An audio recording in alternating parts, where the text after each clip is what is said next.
Olá, bem-vindos à nossa conversa de hoje. Hoje a gente vai mergulhar um pouco nos primeiros capítulos do Evangelho segundo São Marcos. É um relato, assim, bem direto, né? Cheio de ação. Exato. Mostra Jesus em movimento constante desde o comecinho. Acho que é ideal para quem está começando a explorar essa história. Com certeza. Marcos não enrola, ele vai direto ao ponto. E a gente vai focar em como ele apresenta Jesus, sabe? A sua autoridade, os milagres, Uhum. os conflitos também que ele começa a gerar e o significado da missão dele, que vai levar, né, até a cruz e a ressurreição. A ideia é pegar a força dessa narrativa. Ótimo. Então vamos lá. O começo já é bem forte. João Batista lá no deserto, Isso, preparando o caminho. pregando um batismo de conversão. E aí, de repente, Jesus chega da Galileia para ser batizado por ele. O que esse momento diz para a gente? Olha, esse batismo é o ponto de partida público, né? É. A gente tem o céu se abrindo, o Espírito Santo descendo como uma pomba Sim, e a voz de Deus: Tu és o meu filho amado. Isso estabelece a identidade de Jesus logo de cara para o leitor, não tem dúvida. entendi. E logo depois vem a tentação no deserto, que meio que prepara Jesus para a missão. Aí sim, ele começa a pregar na Galileia. O tempo chegou. O reino de Deus está próximo. E o que seria exatamente esse reino de Deus que ele anuncia? É um lugar? É mais a ação de Deus, sabe? A presença de Deus chegando de um jeito novo, poderoso no mundo. Não é um reino político, tipo, com fronteiras. É a transformação que Jesus veio trazer. Ah, entendi. E ele não perde tempo, chama logo os primeiros discípulos. Pescadores, Simão, André, Tiago e João. isso, que largam as redes, largam tudo na hora para seguir ele. É uma urgência muito clara no texto de Marcos. E essa urgência a gente vê também na autoridade dele, né? Ele ensina diferente dos mestres da lei, expulsa espíritos. Sim, Marcos dá muito destaque para essa autoridade. O pessoal ficava admirado porque ele ensinava como quem tem autoridade, não como os escribas que só repetiam a lei. Uhum. E os milagres confirmam isso.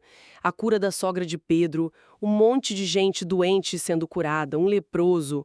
O poder dele se manifesta e a fama se espalha, mesmo ele pedindo para não contarem. Mas essa autoridade toda também gera conflito bem rápido, né? Lembro do caso do paralítico em Cafarnaum. Exato. Ali é um ponto de virada. Jesus não só cura o corpo do homo, mas diz: Filho, seus pecados estão perdoados. Uau! Isso foi um choque para os líderes religiosos, os fariseus que eram super rigorosos com a lei. Para eles, só Deus podia perdoar pecados. Então Jesus estava reivindicando ser Deus, basicamente. Com certeza.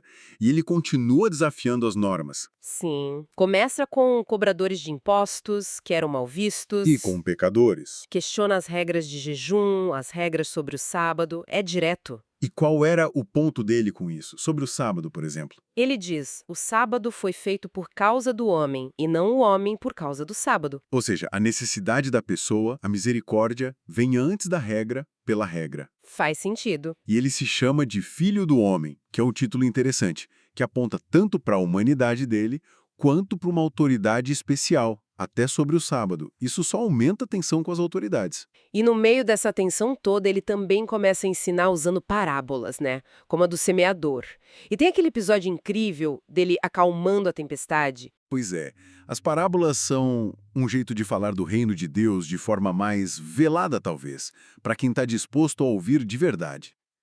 A do semeador mostra como as pessoas reagem diferente à palavra. E os milagres maiores? Acalmar o mar, expulsar demônios. Esses milagres grandiosos, acalmar a tempestade, expulsar aquela legião de demônios, curar a mulher que sofria de hemorragia há anos, ressuscitar a filha de Jairo, eles mostram que o poder de Jesus não tem limite mesmo.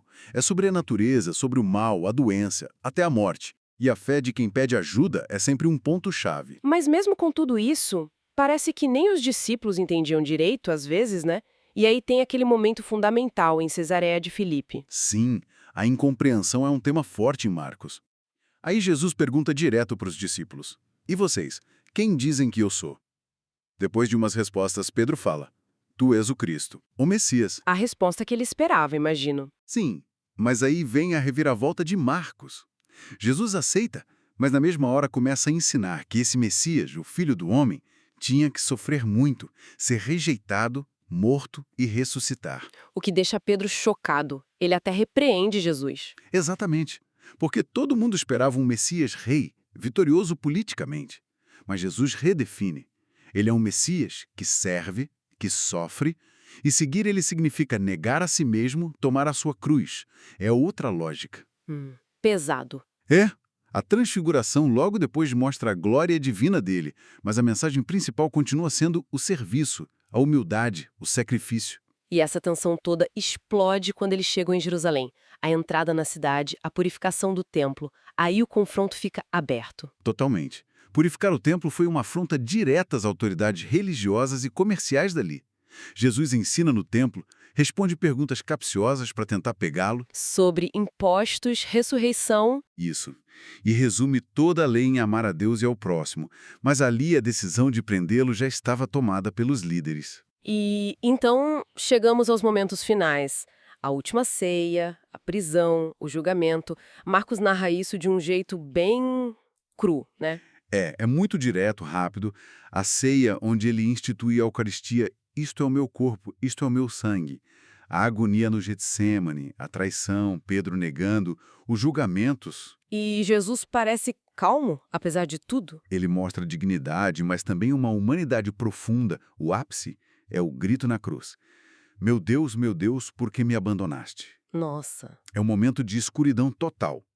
Mas aí tem aquela frase do centurião romano, né? Sim, bem na hora da morte de Jesus, um soldado romano, um pagão, olha para ele e diz: verdadeiramente este homem era filho de Deus. É uma confissão de fé incrível vinda de onde menos se esperava. E claro, a história não acaba ali. De jeito nenhum. O túmulo vazio. As mulheres recebem a notícia do anjo. Ele ressuscitou. Ufa! Marcos termina meio de repente, em algumas versões do texto, mas a mensagem principal é essa. Jesus venceu a morte. Ele aparece para os discípulos, dá uma bronca na falta de fé deles É verdade. e envia eles para o mundo todo. Vão e preguem o evangelho a toda criatura. A missão continua com eles. Que jornada intensa. Marcos realmente joga a gente na ação e força a gente a pensar quem é esse Jesus e o que a gente faz com o chamado dele. Exatamente essa questão. É um convite constante para a fé, para a ação, para a transformação. A pergunta, quem é Jesus, fica ecoando. E a resposta está nas ações dele, no ensino, no sofrimento e, claro, na ressurreição. Fica essa reflexão para a gente, né? Como essa mensagem nos move hoje. Deus te abençoe.